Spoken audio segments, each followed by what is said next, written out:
Boa noite, boa tarde ou bom dia a todos os internautas. Eu não sei que horas vocês vão assistir. Hoje eu estou aqui bastante emocionado, feliz, alegre, que consegui, por uma sorte, uma preparação divina, digamos, de contar com a participação. Há muito tempo estava querendo alcançá-lo e não tinha conseguido. Com o professor Daniel Lopes, Obrigado. Pesquisador sofisticado, um dos mais importantes analistas de geopolítica mundial, situado aqui no Brasil, também pastor, né? Sim. Eu poderia começar, professor Daniel, você contando um pouco da sua trajetória, um mini Wikipedia para a gente. Pode ser. Obrigado, tá, pelo convite, Uma alegria estar com vocês aqui. Eu venho de uma família que não era muito religiosa, né? Apesar de que no lado da minha mãe, né, meu avô, pai da minha mãe, era maçom, mas nunca não chegou a me convidar, acho que não deu tempo. Ele faleceu, não tinha 18 anos ainda. E minha mãe chegou a frequentar a Rosa Cruz também. Então, sociedade secreta lá em casa, na família da minha mãe, era comum. Meu pai se dizia católico, meu pai é espanhol, imigrante, né? Mas não se dizia católico, mas não frequentava a igreja. Até que a profissão do teu pai qual que é? Meu pai originalmente é fotógrafo. Fotógrafo. Mas hoje não, né? Tá Há 20 anos. Não, ele trabalha com leilão de imóveis. Trabalha com leilões e tal. E aí, minha mãe, quando eu tinha uns 12, 13 anos, ela, por convite de uma amiga, começou a frequentar a igreja metodista, no Rio. E eu achava bobeira aquilo, porque eu tinha a impressão do cristão evangélico ignorante, né? Sem conhecimento, alienado. Então eu falava para ela, isso é coisa de gente burra, gente pobre, né? Isso é gente que não é esclarecida. Isso aí é uma grande lavagem cerebral, o pastor tá te enrolando, ele só quer dinheiro. Repetia aquele discurso padrão, né? Aí minha mãe falava assim, olha, você tá enganado, porque a igreja que eu frequento, o pastor é o doutor Arlindo Mendes, que foi seu pediatra. Olha. Ele é professor livre docente da Universidade Federal Fluminense. Ele pode ser tudo, menos ignorante. Aí eu falei, não sei não. Hein? Até que eu fui um dia, e quando eu fui, devia ter uns 13, 14 anos, eu fiquei muito impressionado com a pregação, assim, né? Achei muito interessante, porque além deles ter muito conhecimento, tinha doutorado nos Estados Unidos e tal, e eu sempre gostei da ciência, do conhecimento, até tentei prestar vestibular para medicina, mas não passei, queria ser médico. Então aquilo me atraiu, mas ele era uma pessoa altamente dotada de dons espirituais, sobrenaturais. Ele era uma pessoa que via, assim, alguém, falava o nome sem conhecer, falava a vida íntima da pessoa, dava recados, assim, de Deus, né? Deus usava ele para fazer curas, milagres. Era um profeta. Uma coisa, assim, completamente fora do normal. E aí depois eu entendi, né? O cara orava 4 horas por todo dia, né? De oração. Já falecido ele? Já falecido, infelizmente. Viveu bastante ele? Eu acho que ele faleceu por volta de 70 e poucos anos, assim, quase 80, talvez. Eu não me lembro exatamente. Arlindo Mendes. Arlindo Mendes, né? Era o doutor Arlindo Mendes, como a gente conhecia, mas depois virou pastor Arlindo Mendes, né? É professor livre docente da UF, né? Federal Fluminense. Aliás, onde você se formou, né? Onde eu fiz meu doutorado. Eu cheguei a começar até uma graduação lá em produção cultural. Foi muito interessante, que me deu uma base. Eu não concluí, foi um curso não concluído, né?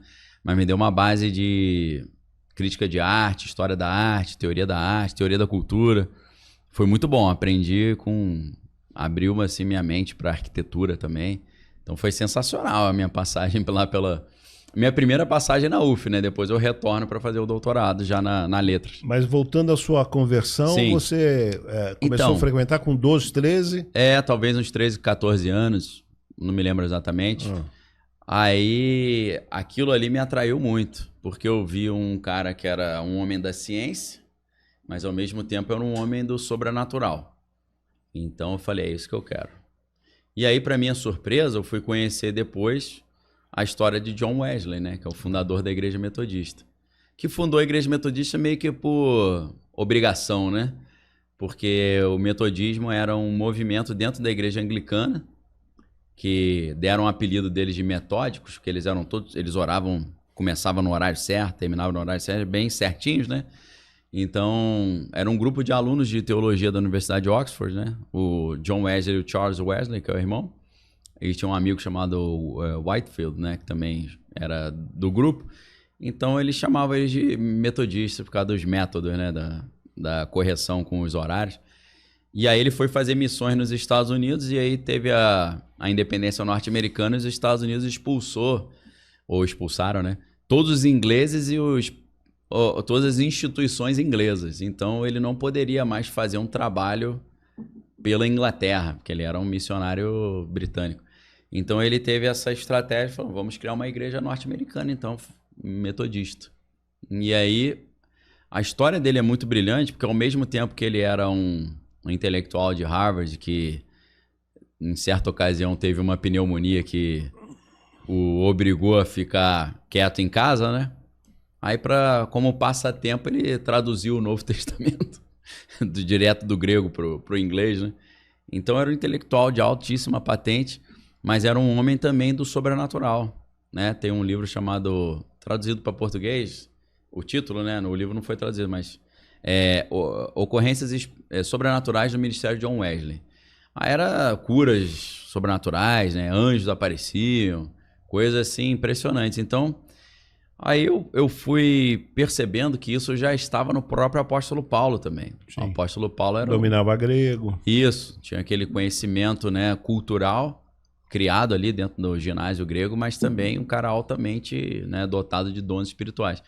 E aí... Cidadão romano, né, por nascimento, né, não por comprar cidadania. E aí eu olhei e falei, cara, é isso que eu quero para minha vida. Eu quero o conhecimento e o sobrenatural. Assim como o Paulo, o Wesley e o Arlindo Mendes. Com 13 anos.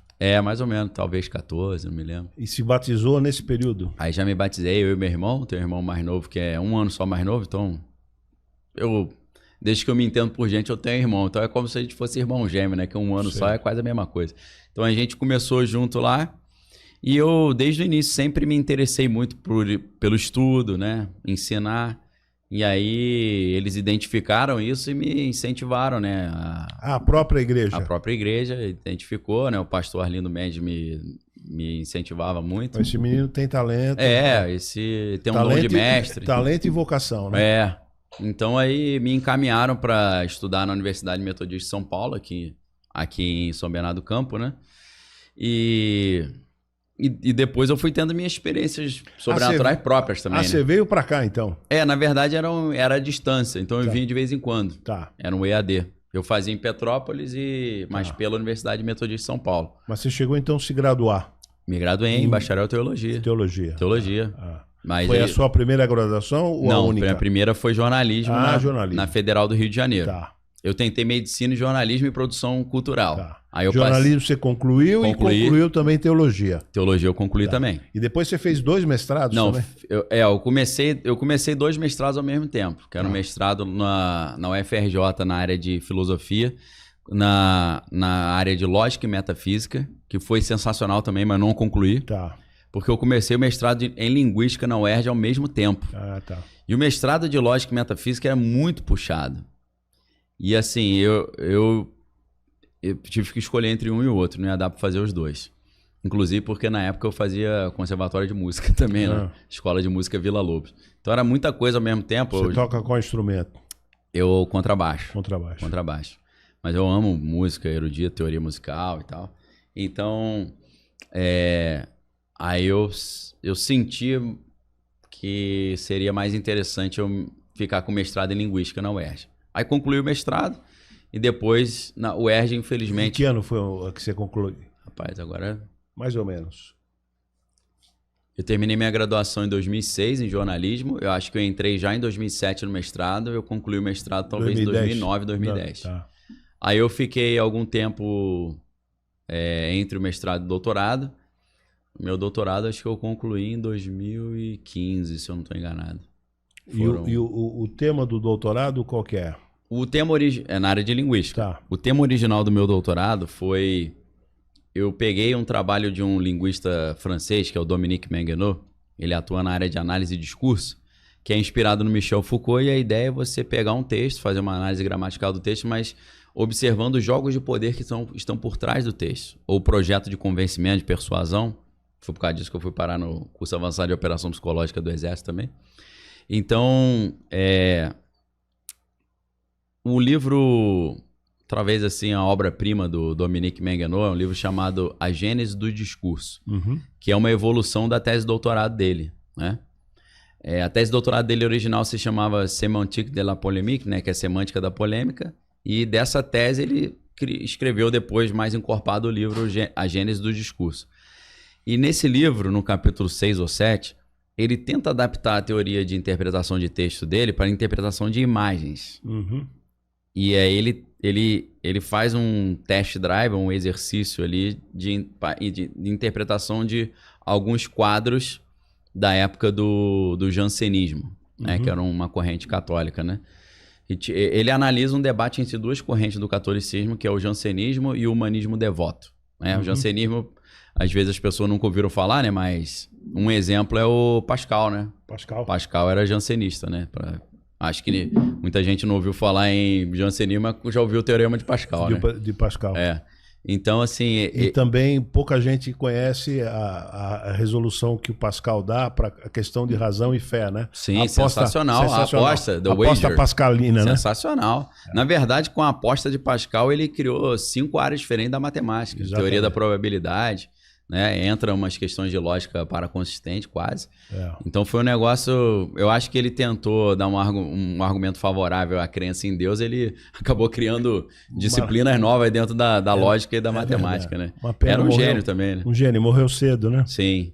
Infelizmente, muitos desses acabam indo cedo. Cristão interessantíssimo. Né? Sim, tinha uma vertente, né? O grupo de Port-Royal tinha uma visão muito diferente, parecida com os protestantes, né? Sim. Se desviava um pouco do catolicismo. Então, nesse livro... Mas só uma curiosidade. Fica à vontade.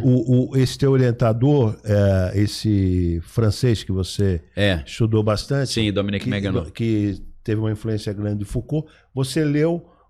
toda a obra do Foucault também? Não, toda não. Mas eu li boa parte delas. Sim. Vigiar e Punir. Mas para nosso estudo ali... A Verdade e as Coisas também não. Chegou a ler, não. As Palavras e as Coisas. As Palavras e as Coisas é fundamental. Leu, fundamental. Na verdade, As Palavras e as Coisas eu já tinha lido na minha graduação em jornalismo, porque foi bibliografia principal do meu trabalho. Bom até para economista, né? Porque tem capítulos... Também, né? Sensacional para você entender as diferentes fases da história, né? A evolução, né? As formações discursivas, né? Como ele chama, né? O período da clássico. História do pensamento econômico. O período moderno, clássico. Os economistas deviam ler, viu? São com certeza. São poucos que leem. Eu nunca tinha pensado nesse vínculo das palavras e das coisas com a economia. Com a economia, né? Fundamental, concorda? Fundamental, né? Na verdade, eu acho que o leigo, ele... Eu estou fazendo um alerta aqui para os nossos os economistas que assistem o canal, né? Teve uma época que eu tentei o Instituto Rio Branco, né? Mas não cheguei a fazer a prova, só estudei. E tinha uma apostila sensacional de economia e eu achei interessante que ela incentivava mais o aspecto filosófico da economia. E aquilo ali quebrou um paradigma, né? Que eu achava que era eminentemente matemático, né? O universo da economia. Aí ele mostrou a economia cartesiana, a economia kantiana, né? A linha marxista. O próprio fundador, o Adam Smith, era um professor de filosofia antes disso, né? Exato. Então eu sempre tento trazer a filosofia de volta para a conversa, né? Trazendo a importância da filosofia. Então, assim, eu acho que é até interessante voltar um pouquinho, porque a gente tá falando do mestrado, mas na verdade estava no doutorado já, né? Sim. Mas na minha graduação em jornalismo, na Federal do Rio de Janeiro, um dia eu cheguei para minha esposa, né? Eu já era casado, a gente casou cedo, 23 anos. Eu pensei assim, não sei o que eu vou fazer como conclusão aqui, como uma monografia. Aí ela estava com uma revista super interessante, ela estava lendo, e ela falou assim, olha esse assunto aqui, talvez esse assunto seja interessante. Era a história do Eliezer Ben Yehuda, que ele era um lituano, que é o fundador do hebraico moderno. Isso. É isso? Exatamente, Fiquei feliz que o senhor conhece. Tem um filho que tem o nome de Itamar. Itamar Ben... isso, exatamente. Fiquei feliz que o senhor conhece. Conheço um pouco. Então, aí minha esposa me mostrou aquilo e o Ben Yehuda, ele era jornalista, né? Jornalista. Qual foi a ideia, né? Ele... Morreu com 64 anos. Sim. Não, a história é sensacional. Inclusive o Chomsky... O Chomsky tem na verdade é o pai do Chomsky, tem um livro só Noam Chomsky. o pai do Noam Chomsky, que eu esqueci o nome do pai dele, ele tem um livro só sobre Ben Yehuda, interessantíssimo. Não sabia. Eu tenho lá, um livro azulzinho, esqueci o nome do pai dele, sobre a reconstrução do idioma hebraico, né? Então... Porque você estudou hebraico, Estudei hebraico em sinagoga, né? Então, ele... A ideia era o seguinte, né? Ele era um lituano e tinha aqueles problemas todos dos judeus pelo mundo sempre sendo perseguidos, né? Pogroms na Rússia, né? A questão dos guetos e tal. O antissemitismo sempre muito forte. Ele não tinha uma pátria, né? Um local onde ele não seria perseguido. Então, ele bola essa ideia de retornar a Eretz Israel, né? A terra de Israel. E eles tentam pleitear na Liga das Nações, né, no Grupo das Nações, pleitear o direito deles terem um país. Só que os diplomatas falaram, mas você não tem nem mais um idioma próprio. Porque o traço mais característico de uma cultura, de um povo, é o idioma. Então ele falou, precisa ter idioma? Vamos restaurar o idioma, então. Só que era uma língua que estava, naquela época, restrita ao uso religioso, né? E por causa disso estava com um déficit de palavras muito grande, né? Um gap lexical ali. Então não tinha palavra para avião, para universidade, para eletricidade, né? Então ele começa um esforço para compensar ou criar essas palavras. E aí ele faz algo que muitas pessoas não imaginariam. Qual foi a estratégia que ele imaginou? A língua semítica viva que estava em uso mais próxima do hebraico era o árabe.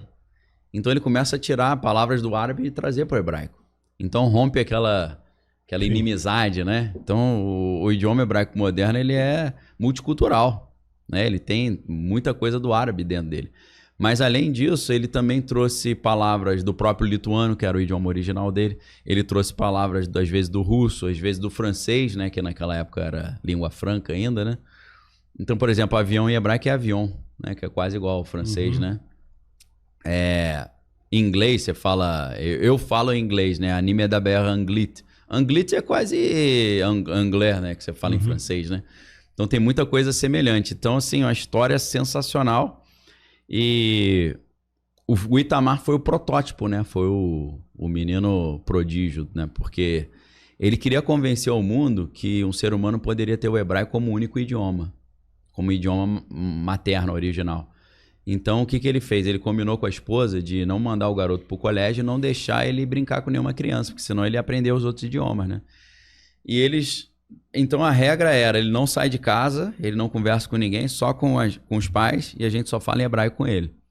Só que o garoto até 4 anos ele não falava, porque não tinha brinquedo, não tinha jogos, então ele não desenvolveu a fala.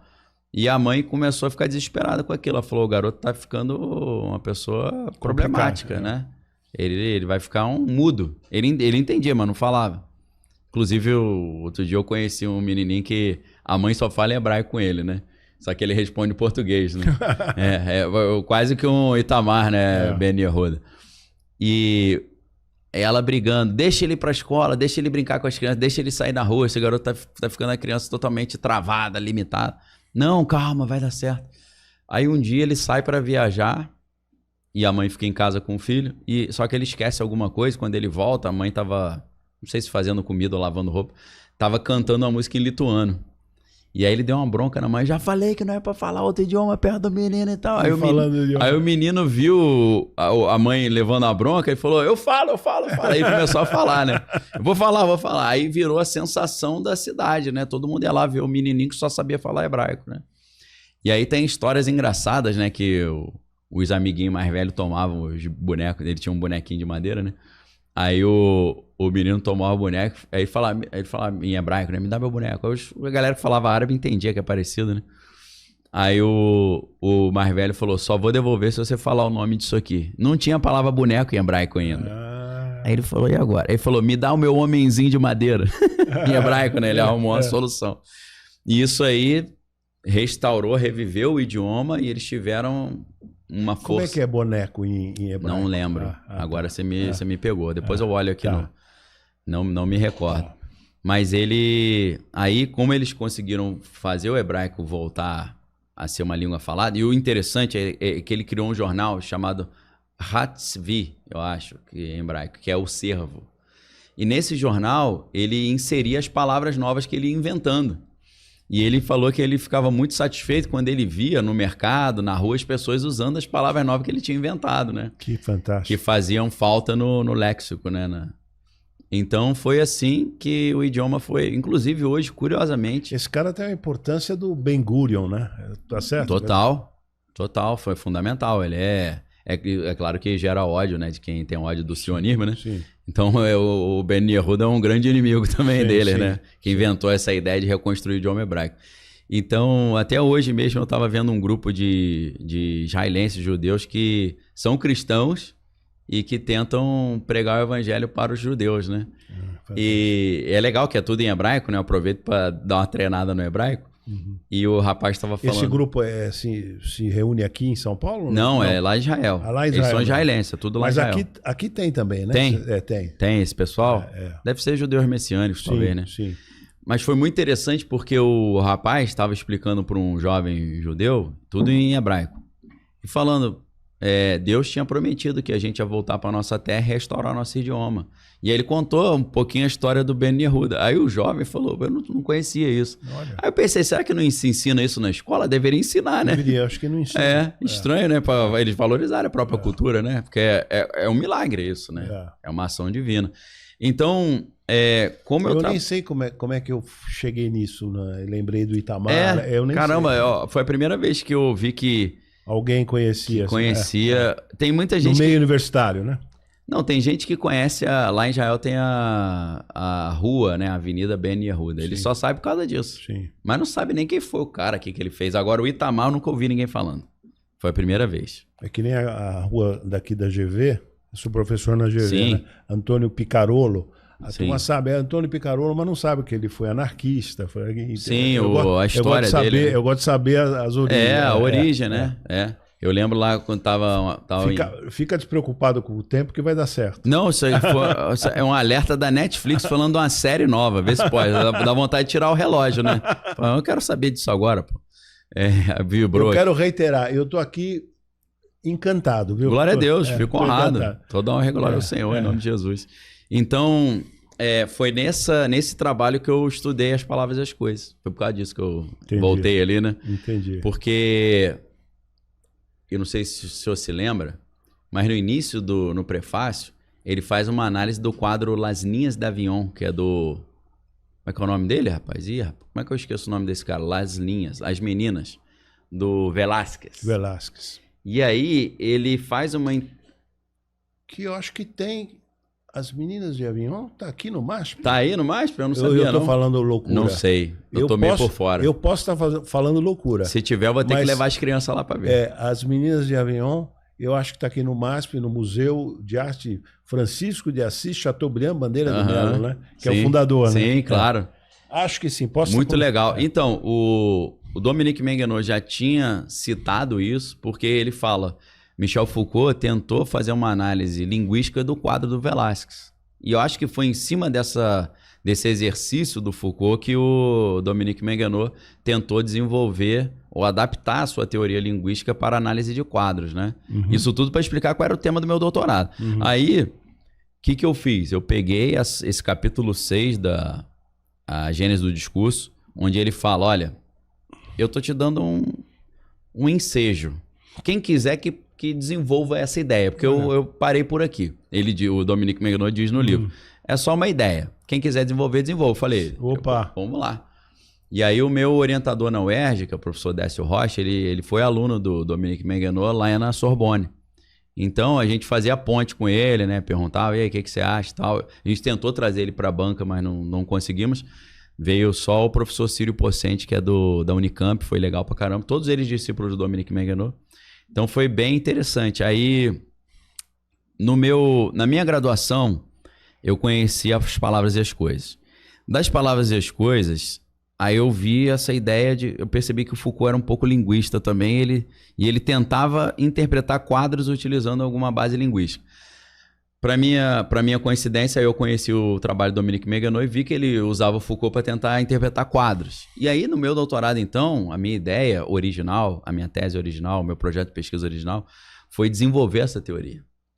E para desenvolver essa teoria, eu comecei a analisar, antes de eu analisar os quadros, eu comecei a analisar os contratos de pintura com os pintores renascentistas. Um italiano, com um idioma italiano, assim, de dialeto do século XV. Strofinare Bacultolo de Tersibo di Malte. Io parlo l'italiano, ma non molto bene, solo un po'. Io capisco solo un po'.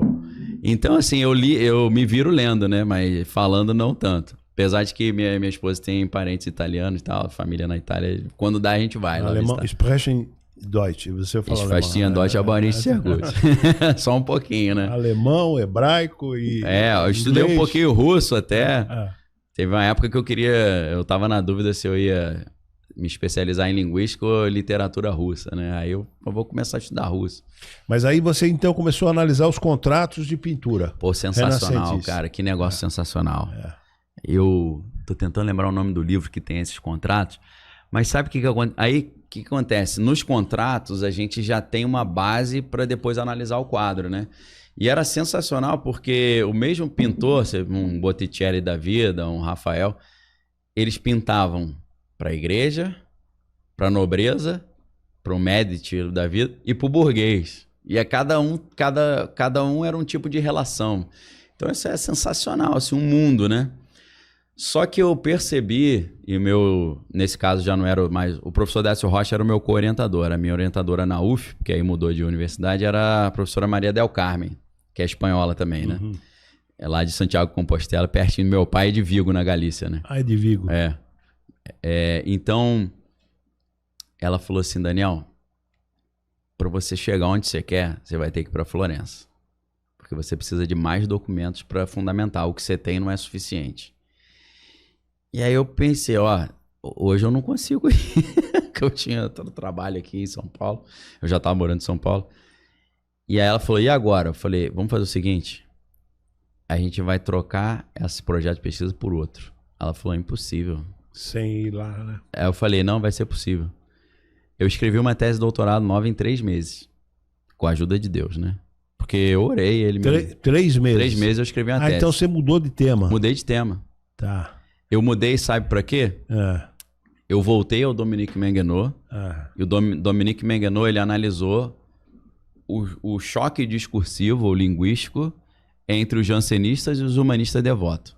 Aí uma aluna da minha orientadora, chamada Edivânia, esqueci o sobrenome dela, ela adaptou isso para um contexto brasileiro e ela fez o mesmo tipo de análise, só que estudando, em vez do jansenismo e o humanismo devoto, ela estudou a renovação carismática católica e a teologia da libertação. Fantástico. Esses 2 discursos. Aí o que eu fiz? Eu, na condição de protestante, fiz uma segunda adaptação, adaptei para o protestantismo. Eu fiz uma análise da vertente pentecostal protestante com a vertente da teologia da missão integral protestante. E um período eu fui editor e eu editei uma tese, ela virou ministra depois da administração, Cláudia Costin, sim, a economia dos bispos, ela analisando a Igreja Católica. Sim. Depois é um livro, você conhece esse livro? Não. Depois eu vou te mandar. Não, vou. Economia dos bispos. Sensacional. Uma análise da Igreja Católica e dos papas, né? Como é que chama os cardeais?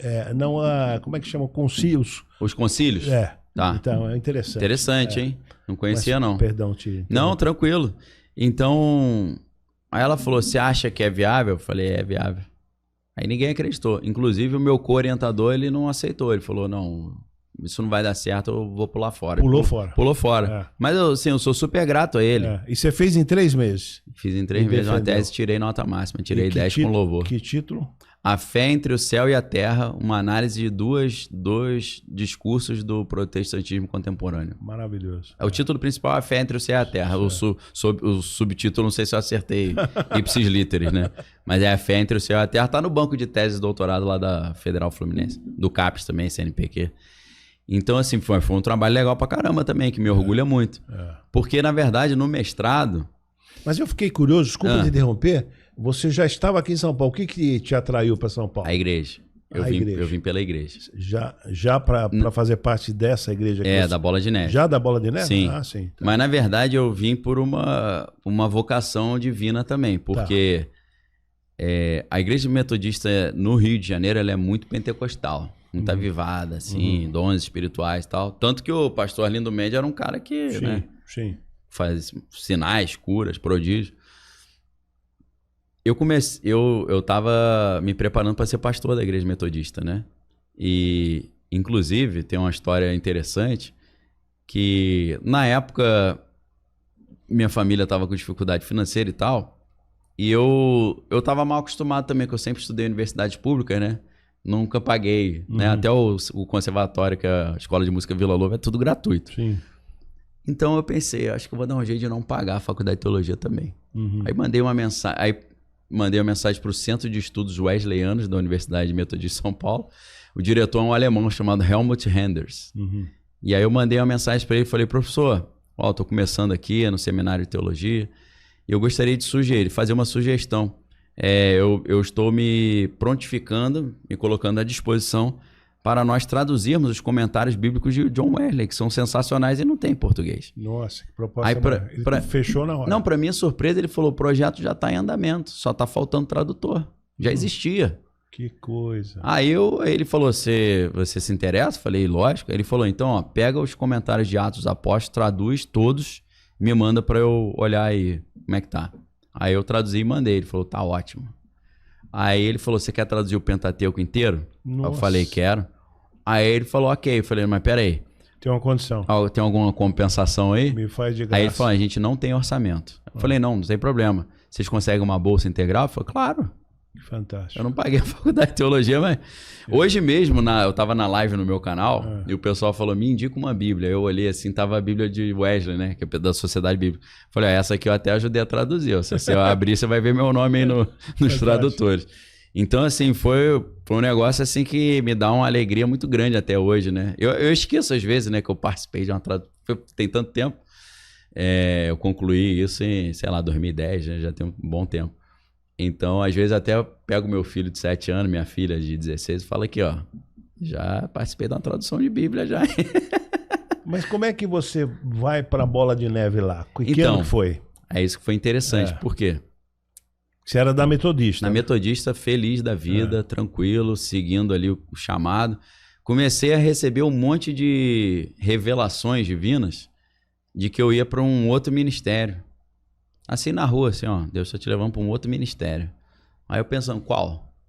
Aí minha esposa na rua, mesma coisa, você tá indo para outro ministério. Eu falei, rapaz, o negócio é sério, hein? Eu vou falar uma coisa aqui, desculpa, eu ia falar em particular. Fica à vontade. Mas vou falar aqui porque vai ficar gravado, né? O teu papel na Igreja Bola de Neve vai ser um negócio glória espetacular, a Deus, espetacular. Você sente isso, né? Eu sinto que tudo que eu aprendi é necessário para esse momento, né? Momento. Eu tô também me valendo porque eu assisti a sua pregação, a pregação do dia 6 do 10. Luto ou Festa. Que tá no YouTube para quem quiser assistir. Tá no YouTube, recomendo. Perdão, obrigado. Desculpa a interrupção. Fico honrado. Eu queria registrar isso. Amém, fico satisfeito, fico feliz. Eu sei que é um desafio grande, é uma batalha grande, mas Deus é maior sempre. Né? Mas aí então você... Aí as pessoas começaram a falar, Deus está te levando para um outro ministério, para outra igreja, para uma outra. Aí começou para uma outra cidade. Eu não queria sair de Niterói, eu amava morar em Niterói. Eu era professor de filosofia já em Niterói e dava aula também na redação, em escolas. Já dava aula de teologia em faculdades. Cheguei a dar aula no Seminário Teológico Batista do Sul. E dava as minhas aulas. Que disciplina você estava dando? Eu tava dando teologia do Novo Testamento, se eu não estou enganado. Tá. Cheguei a dar pós-graduação em Novo Testamento. Dava muito Antigo Testamento também, por causa do hebraico, né? Aí encaixava um pouco o hebraico. Cheguei a dar hebraico 1, hebraico 2. Então, eu sou surfista, né? Não sei se parece. Acho que hoje em dia não parece mais. Então...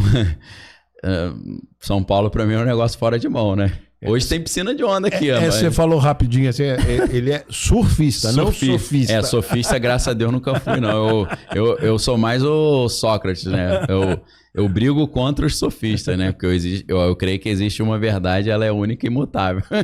E só há um Deus também, como Sócrates acreditava, né? Mas você tá dizendo de surfista... Então, eu não queria sair de perto do mar. E era uma vida tranquila de dar aula, ir pra praia, surfar. Eu não gosto muito da praia, assim, de pegar sol, não. Eu gosto de surfar. E o teu púlpito hoje é uma prancha, né? Exatamente. Daí, por isso que eu me identifiquei também, né? Mas aí, uma vez minha esposa... Eu nem estava, minha esposa estava num culto de oração com a minha sogra. Minha filha era neném, estava no colo. Tá com 16 anos hoje. E aí, uma pastora falou pra ela... Deus está levando... Virou para minha sogra e falou, aproveita a sua netinha que Deus está levando eles ali para um outro estado. Aí eu entendi que não era mudar de cidade, era de estado. Só que eu não sabia qual estado, qual cidade, qual ministério. Até o dia que, 3 anos depois, uma angústia, né? Ok, eu não quero sair, mas é para ir para onde? Aí eu conheci o apóstolo Rina, que é o líder da Bola de Neve. Aí quando ele falou, Deus está me dizendo para te chamar para Bola de Neve. Não sei porquê, mas eu senti isso. Eu falei, então é o cumprimento daquilo tudo que eu... E aí ele falou, vem me ajudar a pastorear aqui em São Paulo.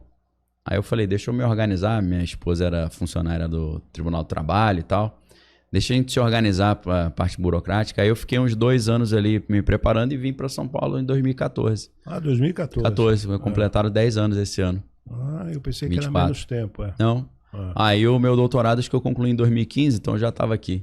E esses estudos geopolíticos, você começa quando? Então, eu acho que eu acabei percebendo que a minha evolução da linguística para a geopolítica foi parecida com o que aconteceu com o Chomsky, né? O Noam Chomsky. Porque o Chomsky, ele é um linguista, né? Sim. Ele começa com Mas você explicitamente sente essa influência dele? Não, eu senti que a jornada foi parecida, independente. Tá. Eu concluí isso depois.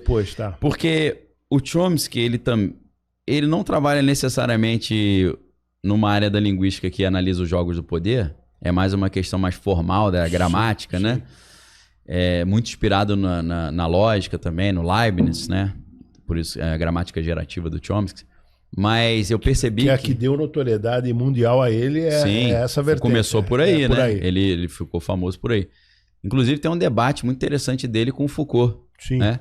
Numa universidade holandesa. Está disponível na internet. Está disponível na internet. E é interessante. E até legendado. Legendado. E o Chomsky fala inglês e o Foucault fala francês. Sim. Cada um no seu... Exatamente. Ninguém quis sair do seu próprio idioma. E a né? legenda que eu assisti, o vídeo que eu assisti está legendado em espanhol. Em espanhol, né? Então é a Torre de Babel ali, né? Então, eu acho que de tanto ele analisar a estrutura da linguagem, ele percebeu que a linguagem é um instrumento de poder, de persuasão, de convencimento, de controle, de exercício do poder. E foi de tanto analisar textos buscando os jogos do poder, eu passei a estudar os jogos do poder a nível global. Né, a nível local, regional, global. E foi eu como jornalista também, né? Tá. Minha primeira formação é jornalismo na Federal do Rio de Janeiro. E teve algum analista de geopolítica brasileiro que te inspirou ou não? Você foi entrando assim por conta própria um pouco? Eu fui indo assim, né? Mas é claro que você está numa universidade federal, sua formação é mais marxista, né? Sim. Apesar de eu não ser marxista, não. Sou cristão, né? Uhum. Tenho conservador, mas conservadorismo... Sim. Às vezes o cristianismo não cabe dentro dele, né? Sim, eu sou um cristão conservador. Na economia eu sou liberal. Uhum. De tanto ler Antônio Negri, O Império, né? Multidões, Emanuel Wallerstein, o próprio Marx, aí você vai pensando, né? O Giovanni Arrighi, você leu? Não, Giovanni Arrighi não. De tanto estudar esse jogo do poder e tal, isso foi me interessando. E aí eu fui trazendo o aporte do meu gabarito da linguagem para dentro dessas análises, né, dos jogos do poder. Então, assim, as notícias de guerras, né, o universo dos conflitos sempre me interessou muito. Aí eu fiz um concurso para ser professor do Centro de Estudo de Pessoal, CEP, que fica no Forte Duque de Caxias, no Leme, no Rio de Janeiro. Uhum. E era para ser professor na área de comunicação social. Só que eu não tinha concluído nem o mestrado ainda na época, né? E o mínimo era mestrado. Aí eu pensei, vou fazer vai que, né? Vai que dá. Daqui a pouco eles chamam, eu já tô com o título. Mas foram 3 professores ou 3 alunos, né, o concorrente, né, 3 candidatos foram para a final Quem passou foi... uma era uma professora minha, ficou em segundo. Eu fiquei em terceiro por causa do título, que eu não tinha o título, né? Sim. Prova de título eu tirei 0, né? Publicação tinha pouca também. Mas a prova de aula eu tirei quase 10. E os oficiais do Exército eles queriam me aprovar. Só que eu não tinha o título. Tá. Então eles aprovaram a professora Ana Paula. Deixaram você stand-by ali. Não, eles me contrataram como contratado, né? Fez um contrato. Então eu entrei junto com ela. Ela entrou como efetivo, eu entrei como contratado. E aí lá dentro a gente dava aula de comunicação social para os oficiais Eles lá. Adoraram a tua aula, é isso? Eles gostaram, né? Realmente ficou uma aula... A aula é a importância do Media Training para a comunicação organizacional. Nossa. Mas eu fui para a área assim de convencimento, persuasão, operação psicológica e tal. Aí eles perceberam que eu tinha esse know-how e eles falaram, você não de quer... operação psicológica. Dessa parte mais do poder, não só da comunicação. Aí eles falaram, você não quer ser instrutor do curso avançado de operação psicológica? Eu falei, lógico, maior prazer, né? Então isso me deu mais um gabarito de experiência para eu ir para geopolítica. Entendi. Porque a geopolítica envolve muito o jogo de poder nesse nível das operações psicológicas, né? Então, acho que isso contribuiu também para eu acabar caindo nisso, né? Então, acho que foi assim, né? E a minha base de linguística me ajuda demais. Sensacional. É impressionante, porque eu leio muito e vejo mais recentemente internet, o mundo digital eu descobri agora. Sim. E das análises que eu mais gosto no mundo digital é acompanhar essa veiculação que você faz diária, é fantástica. Sim, fico honrado. Muito uma boa, honra. muito boa. Fico super agradecido. Qualidade, honestidade intelectual também. Glória a Deus, eu tento ser transparente. E coragem também, muita coisa. É verdade. Você é tão corajoso que eu acho bom você, então, ficar um período sem falar de Brasil, porque é impressionante. Já estou há um bom tempo.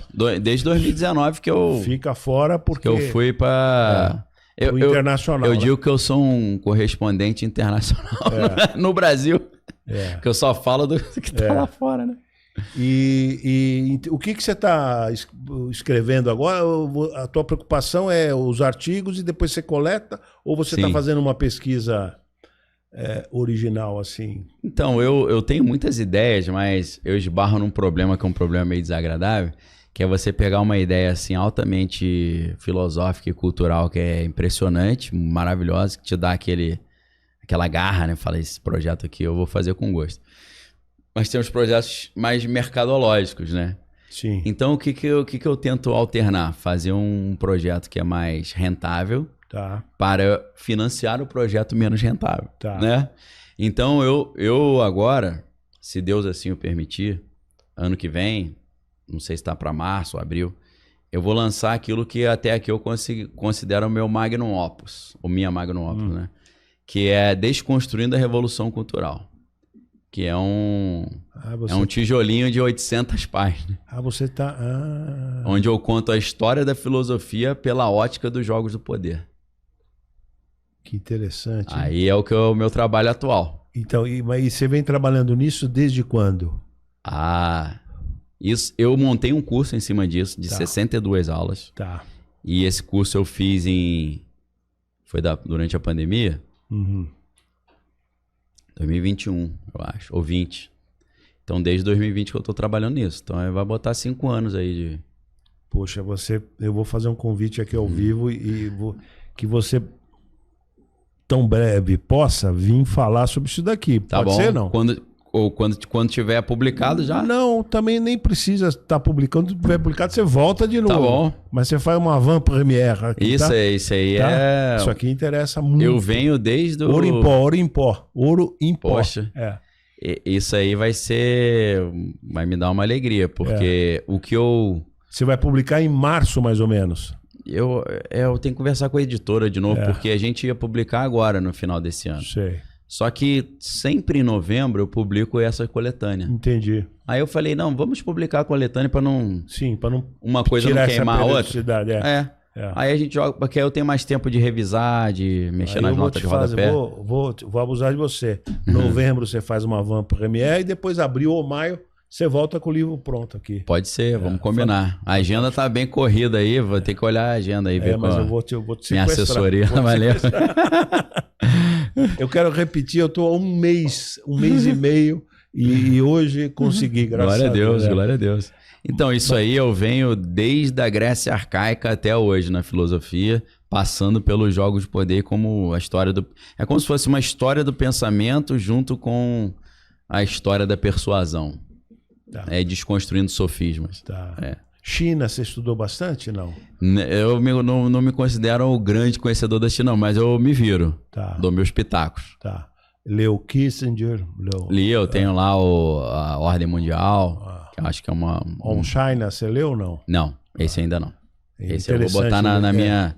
Tá na minha listinha, lista VIP. Isso. E então é isso. E então a tua atividade é diariamente na internet. Sim. Né? A atividade pastoral se atende culto quantas vezes por semana? Então, como minha agenda é bem imprevisível, eu não tenho datas fixas, né? Sim, mas pelo menos uma vez por semana, não? Não. Não, uma vez por mês? Antigamente, assim, no primeiro semestre, eu tinha uma rotina que eu tô liderando um grupo de jovens. Tá. Tentando formar uma juventude nova aí. E esse encontro acontecia todo sábado. Tá. Então, calhava de pelo menos um sábado por mês eu tava lá com eles pregando, né? Tá. Mas hoje em dia tá mais espaçado. Não é todo mês? Não é todo sábado, não é todo mês. Não é todo mês que você tá lá? Não. E também não tem uma programação, assim, prévia? Não tem. Não. A igreja fala assim, dia tal você pode? Eu falo, não tô em São Paulo. E o outro, esse eu posso. Aí entendi. É mais ou menos assim. Se você puder falar, se você quiser, se você não quiser, não tem problema. Sim. Sobre a crise que sofreu a igreja e como é que vocês resolveram, se você quiser falar, tá bom. Seria interessante para nós. Mas então, um problema familiar, né, com a liderança. O líder foi afastado das suas funções, está afastado ainda. Com previsão de voltar. Com previsão de voltar, talvez. Não, acho que está em aberto ainda. Tá em aberto, né? Até onde eu sei, tá com ponto de interrogação, né? Tá. Porque ele precisa resolver a situação dele primeiro, né? E eu acho que não solucionou ainda. Eu sou voluntário na igreja, não recebo salário, nada. Às vezes até financio, né? Sei. Vai ter um evento de jovens, eu pago a van, o ônibus, né? Entendi. Contribuo. Então, assim, não dependo da igreja. O mais fácil seria eu chegar e falar, muito aborrecimento, tô fora. Mas não é o que eu sinto em espírito, pelo menos agora. Porque eu tenho... Antes dessa encrenca, foi me dada uma responsabilidade sobre um grupo de jovens. Entendi. Na verdade, eu virei o líder internacional dos jovens da igreja. Entendi. No mundo inteiro. No mundo inteiro. Eles têm grupos aqui que tem gente do Japão, por exemplo. Como você fala outros idiomas, então você também... E a tua competência específica, né? Eu vou dando o meu jeitinho. Então, muitas pessoas falaram assim, Daniel, você é uma referência para nós e tal. E alguns pais vieram falar, Daniel, por favor, continue esse trabalho. E eu falei, cara, eu vou continuar, né? Porque eu acho que a igreja, eu tenho entendimento que a igreja não é da pessoa, é de Deus, né? E eu não tô trabalhando para ninguém, nem salário eu recebo, eu trabalho para Deus. Então não tem rabo preso. Tanto que você viu naquela pregação lá que eu falei que precisava ser falado com muita contundência, né? Muitas pessoas ficaram escandalizadas, né? Mas... Muita coragem. Eu disse o que precisava ser dito. Com muita indignação santa no bom sentido. Agora, você vai sofrer um apelo muito grande, porque há um crescimento importantíssimo dos evangélicos na política. Sim, né? Sim. Então, eu vou citar só dois aqui para a sua reflexão e para os nossos internautas.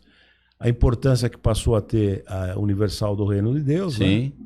Chegou a fazer prefeito no Rio de Janeiro, né? O Crivella, eles salvo erro. Tem partido dele. Né? Tem um partido deles, um número de deputados muito grande.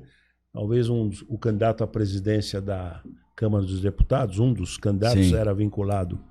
Não é? Me ocorre de falar, eu não estou criticando, eu estou só fazendo um apanhado. Uhum. E a importância que se tem, por exemplo, uma figura como Silas Malafaia, né? Uhum. Então, você vai ser tentado, puxado, dado o teu conhecimento de política, de geopolítica, de poder. Não, mas não tem condição, não. Já me convidaram e tudo. Já te convidaram? Já, né? eu não me vejo. De forma recorrente, né? Não, mas desistiram já. Já há muitos anos já. Eu não há... Só se Deus mandar. Se Deus mandar lá no inferno, eu vou lá no inferno. Mas se não mandar, eu não vou também. Entendi. Então, política pra mim, eu não consigo me imaginar mexendo com isso. Entendi. Porque eu acho que eu não ia dar liga. Eu ia ter que falar o que vem na minha cabeça e ia dar problema. Agora, interessantíssimo. Eu sou um nômade, assim, entendeu? Sei, entendi. Eu não gosto de bater cartão. Entendi. Eu já dei aula em universidade, eu parei de dar aula em universidade para dar aula para os meus alunos online. Entendi. Então eu não abro mão. Aliás, o número, você atinge muito mais pessoas hoje, né? Hoje o teu canal tem quantos inscritos? Tá com 1.380.000 inscritos. Impressionante. Né? Tem mais de quase 6 mil alunos. Dá até para viver só disso, né? Quer dizer... Total. Pela remuneração. Dá para viver bem. Só de visualização. Só disso dá. Não precisava nem vender livro, né? Não. Só isso aí dá para viver muito bem. Dá para viver bem, dignamente, né? Nunca imaginei ter... Eu imaginava ser professor de uma universidade federal e ter a minha vida ali. Você tem quase que uma universidade privada e online, que você pode emitir de qualquer lugar do mundo. Eu só preciso de internet e eletricidade. Então eu não abro mão disso de jeito nenhum, porque eu creio que é isso que Deus quer que eu faça, que eu esteja nômade, livre. E eu descobri isso recentemente, eu sou do século XIX. Eu descobri isso, então é impressionante, né? É sensacional. É sensacional. Eu posso, Aí criei esse junto com o apoio de alguns colegas da fundação. Sim. Criei esse podcast porque eu falei aqui que eu não me imagino tendo que bater cartão na câmara lá. Não, e depois você numa sala de aula, são 40 alunos, 45, quiçá 50. E você numa live atinge... Ali 15 mil pessoas ao vivo. Ao vivo, né? Hoje a gente estava com 15 mil ao vivo. Impressionante. Ali ao vivo, fora os 1 milhão e tal. E você sacou isso quando? A importância... Poxa, o meu canal, eu criei meu canal no YouTube em 2006. Olha só. Então daqui a 2 anos vai ter 20 anos. Você sacou, falou, é por aqui. Logo que começou, na verdade, o que aconteceu? Eu entendi que aquilo era uma ferramenta muito importante de evangelismo. Comecei falando de Deus. E quando a minha filha nasceu, ela está com 16 anos, foi em 2008, eu tive que aliviar um pouco minha dedicação à igreja. Porque eu e minha esposa, a gente era muito dedicado ali. Várias vezes a semana a gente estava na igreja em reunião, fazendo trabalho e tal. E aí quando a minha filha nasceu, a gente segurou um pouquinho. Só que eu fiquei com uma espécie de síndrome de abstinência de pregar, entendeu? Aí eu comecei a pregar no YouTube. E aí o negócio foi fluindo, eu fui pregando, falando de geopolítica, tecnologia, ciência, cultura, filosofia, misturando tudo que eu gosto, né? Até que em 2017 aí o canal deu um boom, tipo 10 anos depois. Aí os caras falam assim... 2017, você lembra quanto atingiu, mais ou menos? Mais ou menos. Então, 40 mil, mais? Não, eu fiz um vídeo que deu 2 milhões de visualizações. É mesmo? Assim, pum. Você lembra o tema, não? Era relacionado à disputa lá da política na época. Ah, né? tá. Aquela corrida pelo Planalto e tal. Entendi. Era algo dessa natureza. Aí, eu lembro que logo depois, meu canal devia, sei lá, tinha 10 mil inscritos, aí passou para 50, passou para 100 mil, daqui a pouco tava com 500, aí o negócio foi... exponencial, né? E a tentação para você voltar a falar de política nacional é enorme, né? Sabe que não? Não? Eu sempre amei o internacional. Sempre. Eu falava porque, assim, tinha um apelo forte, né? Mas nas eleições americanas de 2020, aí eu tava em casa e eu tô assim eu tô me deliciando de novo, porque a gente, novamente, estamos com disputa pela Casa Branca. Aí eu queria entrar nisso. Isso que eu amo, é isso. São as guerras e o cenário internacional. Vamos, se puder, eu sei que você está até cansado e veio de uma fala sobre isso. Cansado não, o problema é mas aqui o compromisso. Estou controlando cansado, ali. Graças a Deus, Deus está me renovando minhas forças. Não, mas e você é jovem, tem muita energia. Eu estou olhando ali o Valeu, horário para obrigado. ficar tranquilo. Mas esse tema, eu quero dizer o seguinte, que você já tratou numa fala anterior aqui agora. Sim, perfeito. Mas que você explorasse a eleição norte-americana, né? Porque a tua tese é de que, pela tua capacidade analítica, né, e as informações que você tem, é que bem provavelmente Donald Trump vence. Alguns bilionários eu vou fazer um negócio. Eu vou complementar coisas que eu não falei na outra conversa. Excelente. E tem coisas importantes que eu deixei de falar. Puxa vida. Deixa eu ver quando é que foi. Esse ano passou muito rápido, né? Muito. Tem hora que eu acho que eu tô em agosto ainda, né? Já estamos em Nós estamos dia 21 de outubro. 21 de outubro, meu Deus. De 2024. Eu creio que eu acho que foi em agosto, julho, agosto. Um importantíssimo analista geopolítico da CNN Internacional, Fareed Zakaria, ele, num episódio do programa que ele tem, que eu esqueci o nome, ele falou assim: vocês que acham que o Trump não tem chance, acordem, porque ele vai voltar. Eu falei... Aliás, ele chega a fazer uma entrevista com o Trump? Não, ou é outro, é um armênio? Acho que não é o Fareed Zakaria, não. Não. Quem fez foi o iraniano Patrick Bet-David. Isso, eu tô fazendo confusão. Ele é iraniano naturalizado americano, né? Esse fez, né? Fez, recente agora, e o Trump falou coisas bem contundentes ali. Só coisa... O Trump, né, só para citar, o Trump nessa entrevista disse que o Tim Cook, que é o CEO da Apple, substituiu o Steve Jobs, ligou para ele e falou... Pediu favor para ele. Pediu favor. Você consegue me ajudar com as multas que nós tomamos na Europa? Eu vi isso. Aí ele falou, espera eu ganhar primeiro. Aí os comentaristas falando, você vê como é que eles são? Eles já se... Estão sacando quem sacou vai ganhar. Que é ele. É ele. Já estão pedindo favor para ele. Se o Tim Cook tá fazendo isso, o Fareed Zakaria, que é anti-Trump desde criancinha, e o bilionário lá, que geriu o patrimônio do George Soros, que é o Stanley Druckenmiller, falou que ele vai vencer, eu tô achando que ele vai vencer. E depois do papelão que a Kamala Harris fez na última entrevista na Fox, né? Aliás, você explora isso, né? Ela, em debate contra o Trump, até pode ser, porque ela tem instruída, tem o teleprompter. Tem um ponto ali, não sei lá. Agora, ela sendo entrevistada... Sem o teleprompter, salve-se quem puder ali. É muito ruim. Ela lembra um pouco a Dilma, né? Desculpa. Lembra muito. Com todo o respeito, sim. Mas... Não, ela realmente... Eu tenho a impressão que ela não tá bem de saúde, não. A saúde mental ali. Eu acho que tem algum trauma, alguma coisa ali. Ela tá um pouco descompassada, né? Quer dizer não tá legal. O teu feeling diz que ela não ganha. Não estou entrando no mérito de quem você simpatiza. Sempre que entre os dois, eu prefiro o Trump, né? Sei. Entre os dois, a Câmara... A gente já tem infelizmente, né? É chato isso, mas é um presidente senil, né? O Biden tá senil, é evidente, né? Os médicos da Casa Branca sempre falavam, ele tá ótimo.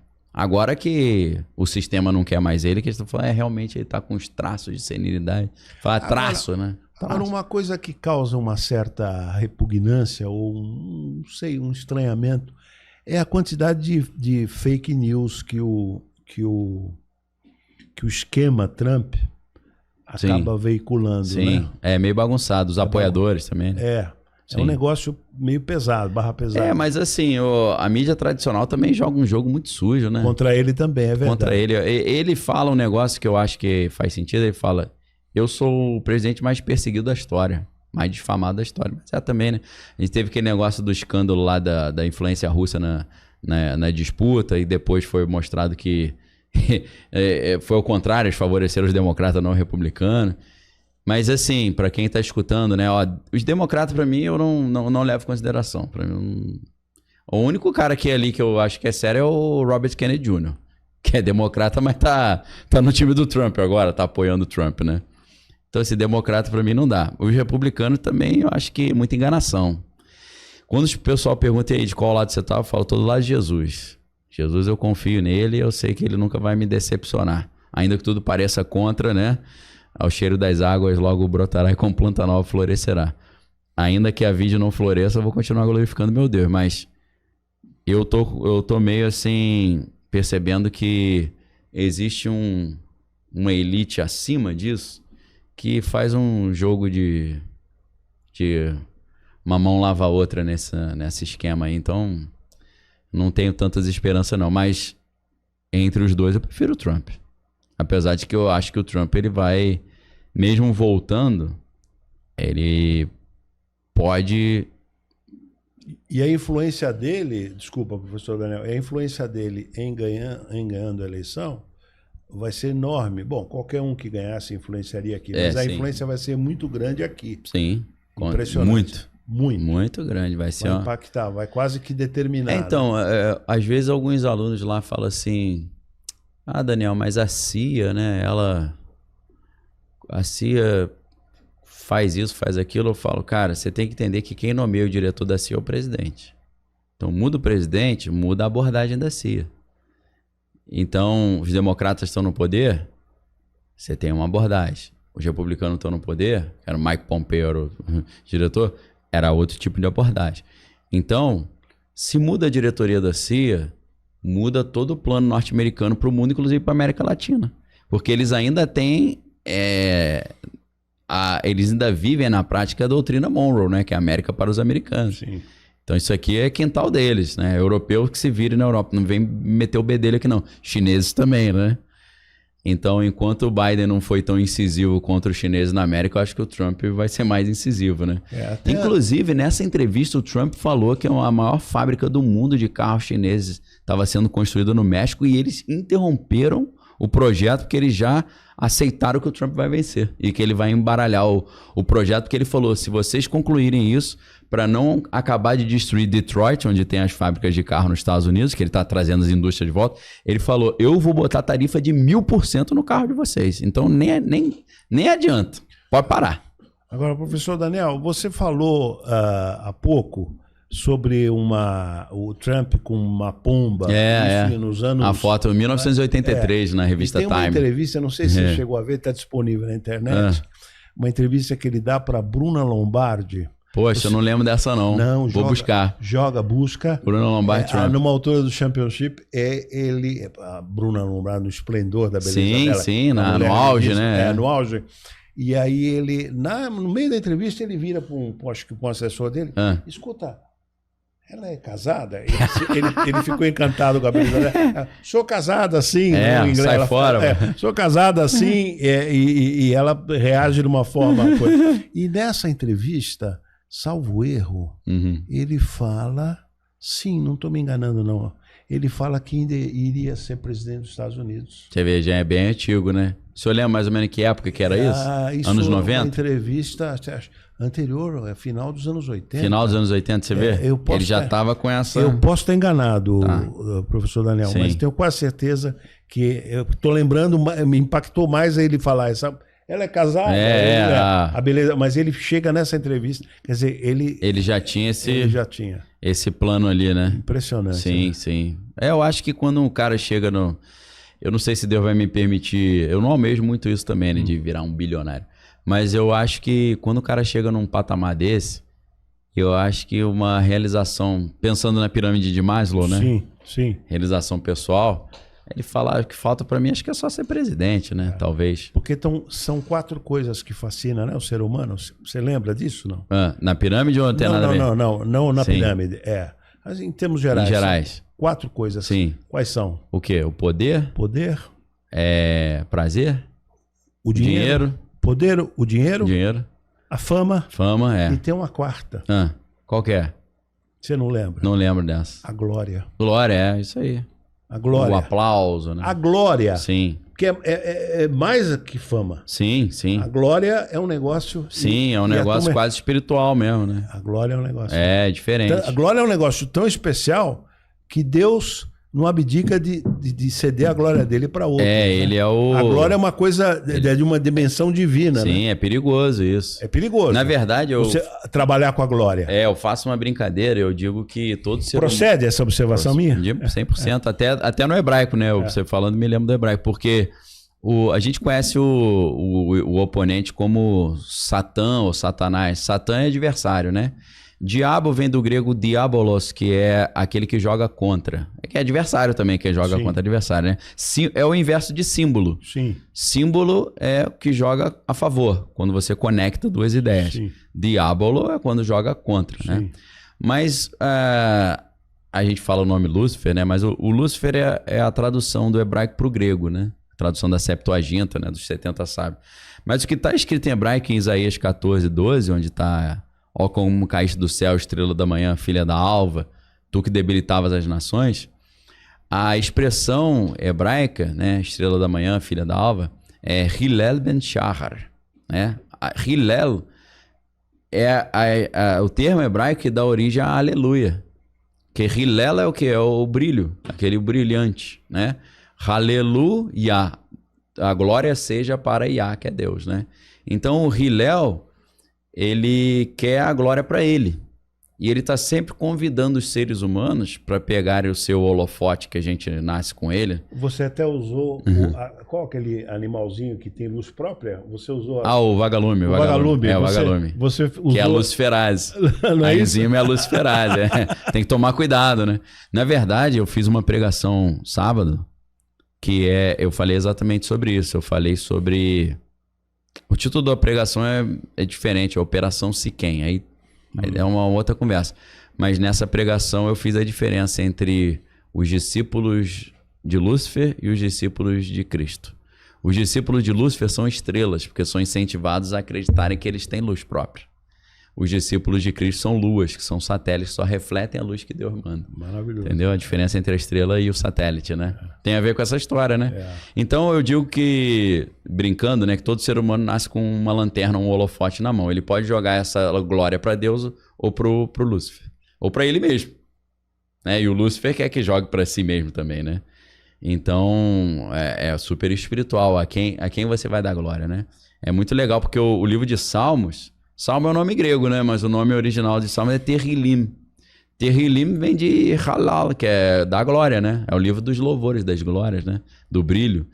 Então, o livro dos brilhos termina: todo ser que respira, louve ao Senhor, né? Ou seja, se você respira, dê glória àquele que te fez respirar. E o Lúcifer quis roubar a glória de Deus, né? Exato, o plano dele é esse, né? Sempre. Por isso que ele é o portador da luz, o Lucifer. Lucifer. Porque porta a luz. Só que é uma luz diferente, né?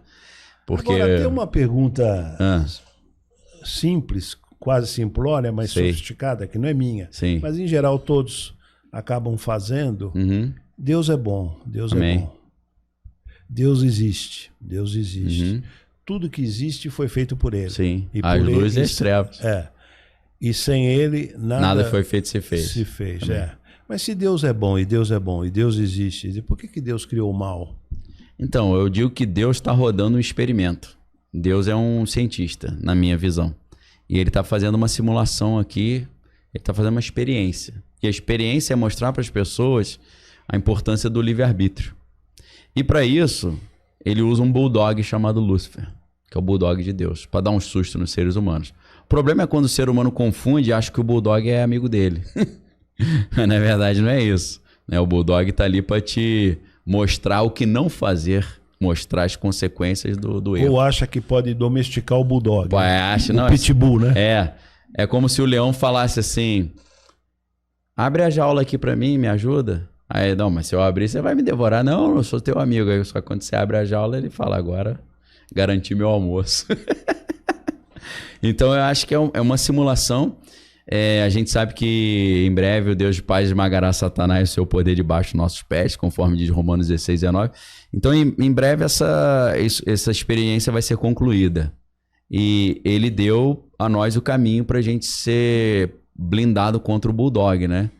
Porque o anjo do Senhor acampa ao redor daqueles que o temem e os livra. Então, é temer a Deus, viver em santidade, não dar brecha, que o bulldog não tem autoridade sobre você. Ele tem um papel, é o mesmo papel do Aedes aegypti, né?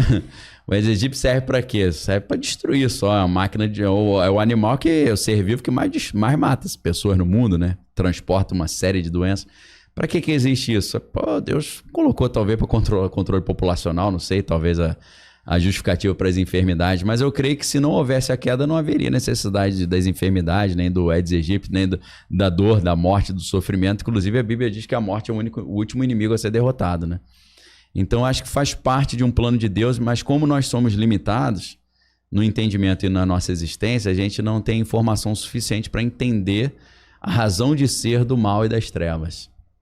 Vou dar um exemplo chulo. Na linguagem fotográfica a gente estuda um pouco isso, né? O enquadramento.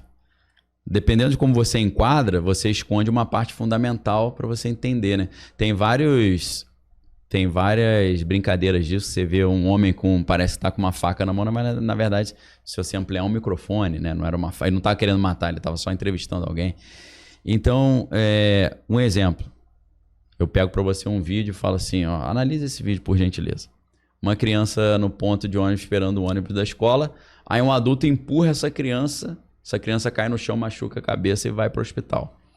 Aí eu te peço para fazer um juízo de valor. O que você acha disso? Você vai dizer, esse cara é um monstro. Olha o que ele fez com essa criança. Mas quem sabe se você aumentar o zoom, ampliar o enquadramento, você vê que ia cair um galho de árvore em cima da cabeça daquela criança, ele salvou a criança. Ela se machucou, mas não ficou paraplégica e nem morreu. Então, o juízo de valor que a gente faz sobre os fatos depende da quantidade de informação que eu tenho. Ninguém consegue me provar que Deus não tem uma razão para permitir que isso exista ainda.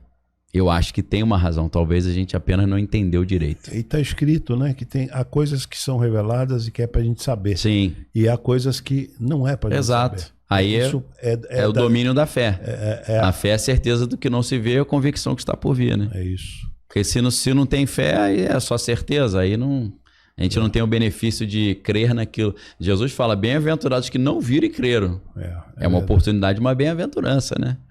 Professor Daniel, deixa eu fazer tenho duas perguntinhas só para fazer, mas uma e aí você vai sair dentro do tempo. E peço desculpa. Perfeito, valeu. Tá abusando. Mas se você fizesse uma digressão, eu tenho 70 anos, a idade que morreu Davi. Sim. Então eu estou estudando não um pouco. Foi 80, Davi. não? 70. 70? 70 só. Que pouco, né? Caramba. E menos ainda o filho, Salomão, 58. Salomão fez muita besteira também. Salomão, os dois governaram 40 anos. Sim, entendi. Mas o Salomão foi com 18, 40, 58. Começou mais jovem. Se você pudesse fazer uma digressão, ainda que rápida, sobre os dois, né? Porque a impressão que me dá é que o Davi teve mais sucesso, né? A minha avaliação. Total, poxa. Mais sucesso. Muito. Salomão brincou. Quem brinca com fogo faz pipi na cama, né? Faz pipi na cama. Depressivo, né? No final. Eu não sei lá. O Salomão, ele comeu do fruto da árvore do conhecimento do bem e do mal, né? Então, assim, ele começa bem. O bebê foi escolhido por Deus, né? Tanto que Deus deu um outro nome pra ele. Porque Davi queria paz, né? Então, Davi tem um filho e bota Absalão, né? Meu pai é pacífico. E aí depois ele tem um filho e bota o Shlomo, que é o pacífico.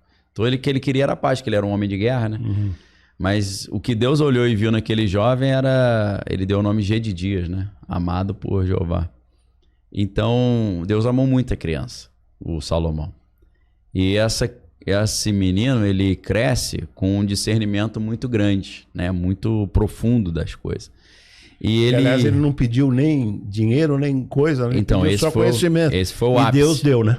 Esse foi o ápice. Mas eu acho que Deus rodou nele um laboratório também. Um exemplo para todos nós. Eu luto um pouco com isso também. Vou explicar por quê. Já falei que a família da minha mãe é da área esotérica, né? Do Sociedade Secreta. E o ocultismo também. Coisas de magia. Eu sempre fui atraído por isso. Sempre gostei de filme de terror, de estudar livro de bruxaria e tal. Coisas dessa natureza. Então o Salomão, quando ele fala, Deus fala, o que você quer? Ele fala, eu quero sabedoria para Chokhmah em hebraico, né? Que é uma das esferas da árvore da vida. Para entrar e sair no meio do meu povo, né? Isso. Para poder realizar meu trabalho. E aí Deus fala, porque você não pediu riqueza, eu vou te dar sabedoria e riqueza. Como nenhum outro teve. Então, aí ele chega a um nível de sabedoria que ele se torna curioso pelo outro lado. E ele acha que ele consegue soltar o leão da jaula e o leão não devorá-lo, que é exatamente o que ele fez. Que é o que a gente estava falando antes, né? Que a gente falou antes. Ele estudou, ele desenvolveu as chaves maiores e menores, né? A Goécia, e ele acreditou que através da sua elevadíssima sabedoria ele pudesse dar nó nos demônios. Botar os demônios para trabalhar para ele. E ele chegou a sacrificar. Sim. Fazer os deuses das companheiras dele. Né? É aí que ele vai se perdendo. Uma vez eu estava estudando sobre QI, E eu, se eu não estou enganado, o maior QI do mundo foi um jovem norte-americano que morreu com 20 anos, tirando a sua própria vida. Por quê? Porque que adiantou ele ter aquela capacidade cognitiva monumental se ele não soube gerir para onde os seus pensamentos estavam indo? Então você ter um cavalo muito poderoso e não saber segurar as rédeas é um problema. Então Salomão, ele é um exemplo disso. Desse conhecimento monumental que envolve uma curiosidade monumental de você achar que dá para brincar com fogo sem fazer o pipi na cama. Então, segundo as lendas judaicas, para construir o Templo de Salomão, ele quis descobrir esse conhecimento a partir do oculto. Então ele descobre uma maneira de obrigar uma entidade, que eu vou falar só o nome hebraico, Hashmadai, ele prende essa entidade e fala, me revela como eu posso construir isso. E a entidade revela... A história parece um pouco tosca, né? Que é um inseto que era permitir ele cortar as pedras perfeitamente, né? E tem aquela coisa da quantidade de ouro. Sim, 666. 666. Isso é um negócio impressionante. Impressionante. Então, não dá nem para explorar aqui, mas você vai explorar quando você voltar. Pode ser. Mas o que eu achei interessante? Em Deuteronômio, Moisés, de repente, começa a falar, agora eu vou passar para vocês a lei dos reis. Aí eles falam, mas a gente não tem rei? Mas no futuro vai ter. E eu já vou passar a lei, vou aproveitar para já antecipar. O rei não poderá multiplicar muitas riquezas, senão ele vai confiar nelas. Ele precisa fazer uma cópia da lei quando começar o reinado, para ele meditar na lei todo dia, para ele não se desviar dela. Ele não pode voltar ao Egito para comprar cavalos egípcios, ele tem que confiar em Deus.